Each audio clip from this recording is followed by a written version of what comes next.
Hello you guys, welcome back to my channel. मी पूजा तुमचं माझ्या चॅनलवर खूप खूप मनापासून स्वागत करते. I know, long time no see. काय करू, इच्छा होत नाही कधी कधी बिलकुलच रेसिपीज टाकायची माझी, किंवा एखादं गाणंही अपलोड करायची बिलकुल इच्छा होत नाही. बट एनिवेज, आज मी एक सुंदर आणि साधीशी सरळ अशी भाजी करून दाखवणार आहे. ती म्हणजे बटाटा मेथी भाजी, ज्याला इकडे नागपुरात आलू मेथी असेही म्हणतात. इवन हिंदीतही म्हणा आलू मेथीच म्हणतात. Anyways, let start. खूप सोपी भाजी आहे. अत्यंत कमी वेळेत तयार होते ही भाजी. इतकी छान ही भाजी होते. तुम्हाला जर बटाटा आवडत नसेल तर तो मायनस करू शकता, किंवा आवडत असेल तर तो ॲड करू शकता. इतकी सोपी भाजी आहे. बऱ्याच लोकांना मेथी खायला नाही आवडत, पण मेथी ही खूप पौष्टिक भाजी आहे. सो तुम्ही ही डेली बेसिसवर खाल्ली पाहिजे. आमच्याकडे तर आम्ही मेथीचा घोळणा देखील खातो. जी कच्ची मेथी असते ती आम्ही जेवणात खातो. त्यामुळे तुम्ही विचार करू शकता की आम्हाला मेथी ही किती आवडते.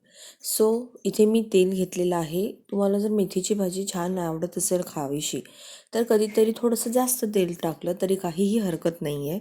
त्यात नेहमीप्रमाणे मोहरी जिरे घातली मी, ते छान तडतडू दिलं. त्याच्यानंतर मी इथे लाल मिरच्या घातलेल्या आहेत. मला हिरव्या मिरच्या हिरव्या भाजींमध्ये घालायला सहसा नाही आवडत, त्यामुळे मी लाल मिरच्या घातलेल्या आहेत. लाल मिरच्या घालून त्याच्यानंतर मी याच्यात बटाटा घातलेला आहे, कारण बटाटा शिजायला थोडा वेळ घेतो आणि मेथीची भाजी ही एकदा फोडणी घातली की लवकर शिजते. म्हणून आपण आधी बटाटा घातला, तो छान शिजवून घेतला. तो शिजलाय की नाही ते चेक केल्यानंतर मी इथे आता टोमॅटोज ॲड केलेले आहेत. मला नसतील आवडत तर तुम्ही स्किप करू शकता, पण मेथीच्या भाजीमध्ये टमॅटोज खूप छान लागतात. त्याच्यानंतर मी इथे तिखट, हळद, आपले जे नेहमीचे स्पायसेस असतात ते घातलेले. याच्यात मी कोणत्याही प्रकारचा मसाला वगैरे ॲड करत नाही. ही भाजी तशीच छान लागते ना. मी याच्यामध्ये कोणती धणे जिरे पावडरसुद्धा घालते. फक्त तिखट आणि हळद घालूनच ही भाजी खूप उत्तम लागते.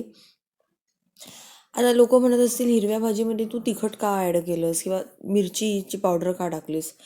मला हिरवी भाजीमध्ये मी सांगितल्याप्रमाणे हिरवी मिरची नाही आवडत घालायला.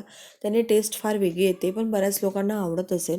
पण मी तुम्हाला रेकमेंड करेल की तुम्ही असं लाल तिखट आणि हळद घालून ही भाजी बघा, किती छान लागते. कलर खूप छान येतो.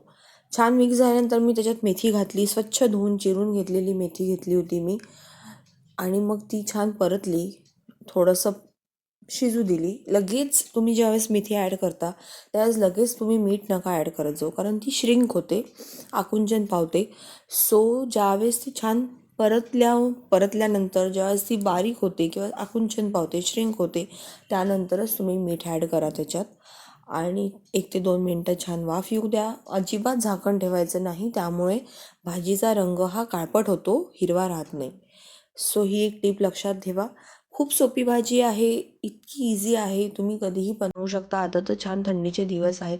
मी इथे छानपैकी बाजरीच्या भाकरीसोबत सर्व केली आहे तिला, कारण भाकरीसोबत उत्तम लागते ही भाजी. भातासोबतही छान लागते. Do try this recipe at home. मी भेटते नवीन रेसिपीसह. तोपर्यंत बाय बाय. आणि हो, लाईक, शेअर, सबस्क्राईब करायला विसरू नका, आणि तुमच्या फ्रेंड्स अँड फॅमिलीसोबत शेअर करायलाही विसरू नका.